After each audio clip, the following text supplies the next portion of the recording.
Hello बच्चों, कैसे हैं आप। बच्चों, आज हम पढ़ेंगे क्लास 9th सामाजिक अध्ययन के अंतर्गत भारत और समकालीन विश्व विषय का चौथा अध्याय वन्य समाज एवं उपनिवेशवाद। हम आपको बताएंगे बच्चों इस पाठ से संबंधित प्रश्नों के उत्तर। तो चलिए शुरू करते हैं। सबसे पहला प्रश्न है यहाँ पर आपका, औपनिवेशिक काल के वन प्रबंधन में आए परिवर्तनों ने इन समूहों को कैसे प्रभावित किया। और यहाँ पर है आपके समूह के नाम। क है झूम खेती करने वालों को, ख है बच्चों घुमंत और चरवाहा समुदायों को, ग है फिर लकड़ी और वन उत्पादों का व्यापार करने वाली कंपनियों को, और अगला है बच्चों घ है बागान मालिकों को, अगला है फिर ग शिकार खेलने वाले राजाओं और अंग्रेज अफसरों को। तो आपने बताना है कि कैसे प्रभावित किया। उत्तर में आप लिखेंगे बच्चों, सबसे पहले लिखेंगे क झूम खेती करने वालों को बलपूर्वक वनों में उनके घरों से विस्थापित कर दिया गया, उन्हें अपने व्यवसाय बदलने पर मजबूर किया गया, जबकि कुछ ने परिवर्तन का विरोध करने के लिए बड़े और छोटे विद्रोहों में भाग लिया। ठीक है बच्चों, इसके बाद आइए देखते हैं ख के लिए आप क्या लिखेंगे। आप लिखेंगे उनके दैनिक जीवन पर नए वन कानूनों का बहुत बुरा प्रभाव पड़ा। वन प्रबंधन द्वारा लाए गए बदलावों के कारण नोमड एवं चरवाहा समुदायों के लोग वनों में पशु नहीं चरा सकते थे, कंदमूल व फल एकत्र नहीं कर सकते थे और शिकार तथा मछली नहीं पकड़ सकते थे। यह सब गैरकानूनी घोषित कर दिया गया था। इसके फलस्वरूप उन्हें लकड़ी चोरी करने को मजबूर होना पड़ता और यदि पकड़े जाते तो उन्हें वन रक्षकों को घूस देनी पड़ती थी। इनमें से कुछ समुदायों को अपराधी कबीले भी कहा जाता था। ठीक है बच्चों, इसके बाद आइए देखते हैं गए वाले के लिए आप लिखेंगे 19वीं सदी के प्रारंभ तक इंग्लैंड में बलूत के वन लुप्त होने लगे थे, जिसने शाही नौसेना के लिए लकड़ी की आपूर्ति की किल्लत पैदा कर दी। 1820 तक अंग्रेजी खोजी दस्ते भारत की वन संपदा का अन्वेषण करने के लिए भेजे गए। एक दशक के अंदर बड़ी संख्या में पेड़ों को काट डाला गया और बहुत अधिक मात्रा में लकड़ी का भारत से निर्यात किया गया। व्यापार पूर्णतया सरकारी अधिनियम के अंतर्गत संचालित किया जाता था। ब्रिटिश प्रशासन ने यूरोपीय कंपनियों को विशेष अधिकार दिए कि वे कुछ निश्चित क्षेत्रों में वन्य उत्पादों में व्यापार कर सकेंगे। लकड़ी अथवा वन्य उत्पादों का व्यापार करने वाली कुछ कंपनियों के लिए यह फायदेमंद साबित हुआ। ये अपने फायदे के लिए अंधाधुंध वन काटने में लग गए। ठीक है, इस प्रकार से आप लिखते चले जाएंगे बच्चों। फिर लिखेंगे घ के लिए, यूरोप में इन वस्तुओं की बढ़ती मांग को पूरा करने के लिए प्राकृतिक वनों के बड़े क्षेत्रों को चाय, कॉफ़ी, रबड़ के बागानों के लिए साफ कर दिया गया। औपनिवेशी सरकार ने वनों पर अधिकार कर लिया और इनके बड़े क्षेत्रों को कम कीमत पर यूरोपीय बाग लगाने वालों को दे दिए। इन क्षेत्रों की बाड़बंदी कर दी गई और वनों को साफ करके चाय व कॉफ़ी के बाग लगा दिए गए। बागान के मालिकों ने मजदूरों को लंबे समय तक और वह भी कम मजदूरी पर काम करवाकर बहुत लाभ कमाया। नए वन्य कानून के कारण मजदूर इसका विरोध भी नहीं कर सकते थे, क्योंकि यही उनकी आजीविका कमाने का एकमात्र जरिया था। ठीक है, फिर लिखेंगे बच्चों गाय के लिए, ब्रिटिश लोग बड़े जानवरों को खतरनाक समझते थे और उनको विश्वास था कि खतरनाक जानवरों को मारकर वे भारत को सभ्य बनाएंगे। वे बाघ, भेड़िए और अन्य बड़े जानवरों को मारने पर यह कहकर इनाम देते थे कि वे किसानों के लिए खतरा थे। परिणाम स्वरूप खतरनाक जंगली जानवरों के शिकार को प्रोत्साहित किया गया, जैसे कि बाघ और भेड़िया आदि। 80,000 बाघ, 1,50,000 तेंदुए और 2 लाख भेड़िए सन 1875 से सन 1925 की अवधि के दौरान इनाम के लिए मार डाले गए। सरगुजा के महाराज ने सन 1957 तक अकेले ही 1,157 बाघों और 2,000 तेंदुओं का शिकार किया था। एक अंग्रेजी प्रशासक जॉर्ज यूल ने 400 बाघों का शिकार किया। ठीक है बच्चों, इस प्रकार से आप लिख सकते हैं अपने इस प्रश्न का उत्तर और साथ साथ याद भी करें बच्चों। इसके बाद आइए देखते हैं यहाँ पर दूसरा प्रश्न है फिर, बस्तर और जावा के औपनिवेशिक वन प्रबंधन में क्या समानताएं हैं। उत्तर क्या लिखेंगे। उत्तर में आप लिख सकते हैं बच्चों, बस्तर में वन प्रबंधन अंग्रेजों के हाथों में और जावा में डचों के हाथ में था, किंतु दोनों सरकारों का उद्देश्य एक ही था। दोनों ही सरकारें अपनी ज़रूरतों के लिए लकड़ी चाहती थी और उन्होंने अपने एकाधिकार के लिए काम किया। दोनों ने ही ग्रामीणों को घुमंतु खेती करने से रोका। दोनों ही औपनिवेशिक सरकारों ने स्थानीय समुदायों को विस्थापित करके वन्य उत्पादों का पूर्ण उपयोग कर उनको पारंपरिक आजीविका कमाने से रोका। बस्तर के लोगों को आरक्षित वनों में इस शर्त पर रहने दिया गया कि वे लकड़ी का काम करने वाली कंपनियों के लिए काम मुफ्त में किया करेंगे। इसी प्रकार के काम की मांग जाया में ब्लेंडोंग डिएस्टन प्रणाली के अंतर्गत पेड़ काटने और लकड़ी ढोने के लिए ग्रामीणों से की गई। ठीक है, इसके बाद लिखेंगे जब दोनों स्थानों पर जंगली समुदायों को अपनी जमीन छोड़नी पड़ी तो विद्रोह हुआ, जिन्हें अंततः कुचल दिया गया। जिस प्रकार सन 1770 में जावा में कलंग विद्रोह को दबा दिया गया, उसी प्रकार सन 1910 में बस्तर का विद्रोह भी अंग्रेजों द्वारा कुचल दिया गया। ठीक है बच्चों, तो इस प्रकार से आप अपने इस प्रश्न का उत्तर लिख सकते हैं, याद भी करते रहे साथ साथ। इसके बाद आइए देखते हैं तीसरा प्रश्न है यहाँ पर। सन 1880 से सन 1920 के बीच भारतीय उपमहाद्वीप के वनाच्छादित क्षेत्र में 97 लाख हेक्टेयर की गिरावट आई।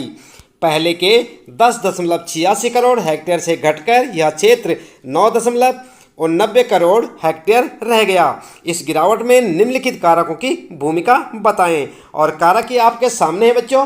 क है रेलवे, ख है जहाज निर्माण, ग है कृषि विस्तार, घ व्यावसायिक खेती और ग है चाय कॉफ़ी के बागान और च आदिवासी और किसान। देख रहे हैं ना आप यहाँ पर।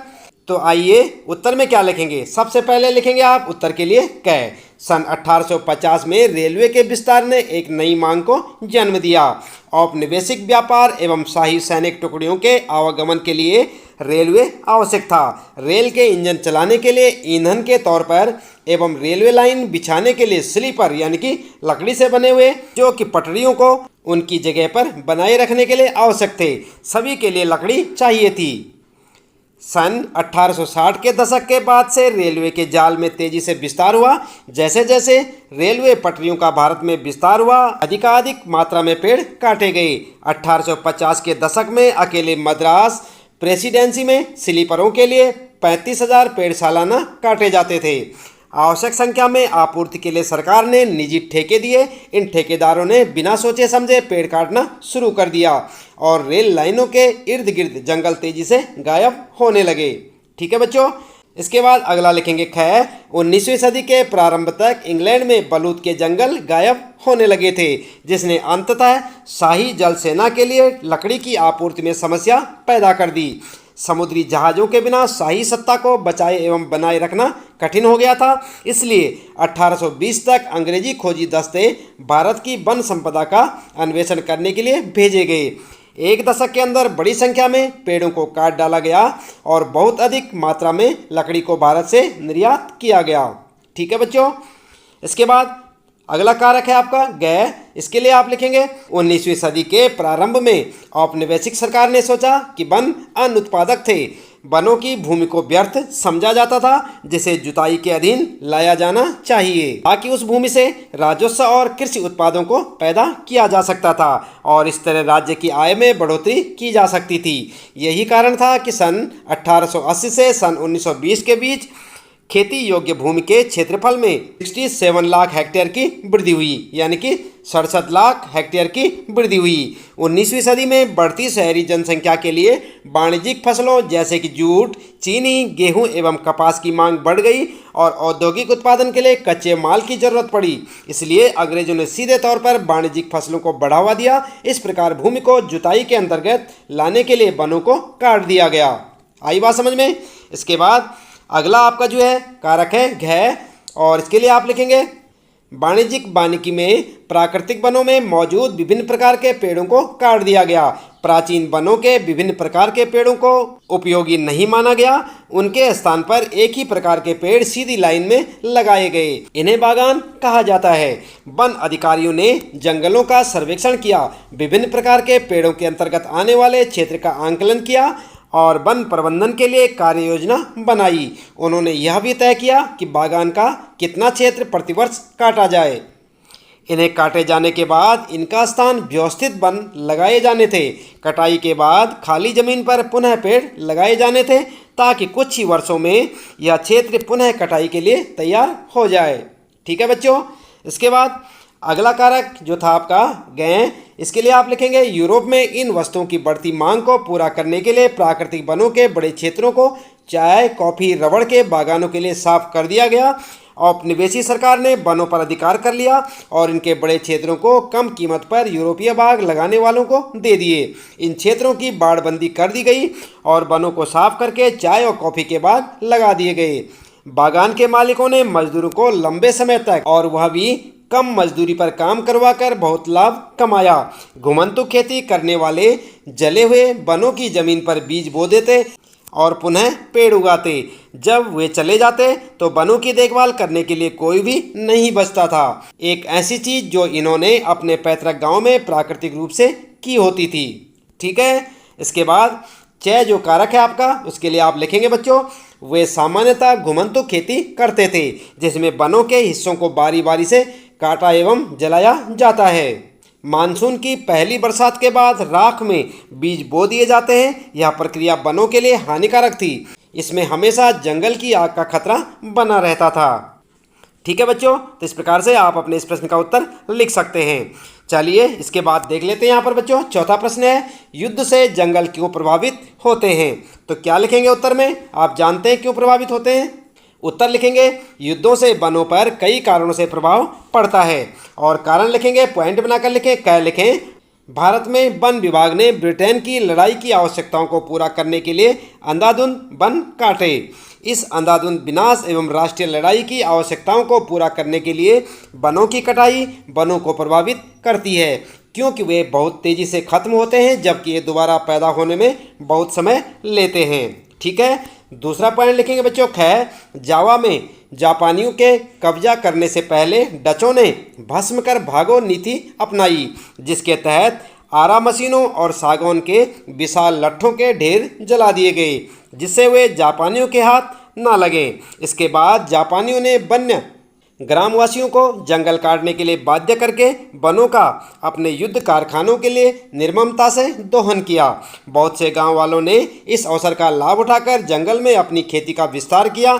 युद्ध के बाद इंडोनेशियाई वन सेवा के लिए इन जमीनों को वापस हासिल कर पाना कठिन था। ठीक है बच्चों। तो इस प्रकार से आप अपने इस प्रश्न का उत्तर लिखें बच्चों। इसके साथ ही इस पाठ से संबंधित प्रश्नों के उत्तर यहाँ पर समाप्त होते हैं। उम्मीद है कि आपको अच्छे से समझ आए होंगे। इसी प्रकार लगातार कक्षा 9 सामाजिक अध्ययन के अंतर्गत भारत और समकालीन विश्व विषय के सभी पाठों के प्रश्न उत्तर जानने के लिए आप लगातार जुड़े रहिए हमारे साथ। और यदि आप चैनल में पहली बार आए हैं तो चैनल को सब्सक्राइब अवश्य कर दें, बेल आइकन भी दबा दें बच्चों, ताकि आपको आने वाली प्रत्येक पाठ की वीडियो की नोटिफिकेशन मिलती रहे। मिलते हैं फिर अगली वीडियो में नए पाठ के कुछ नए प्रश्न उत्तरों के साथ।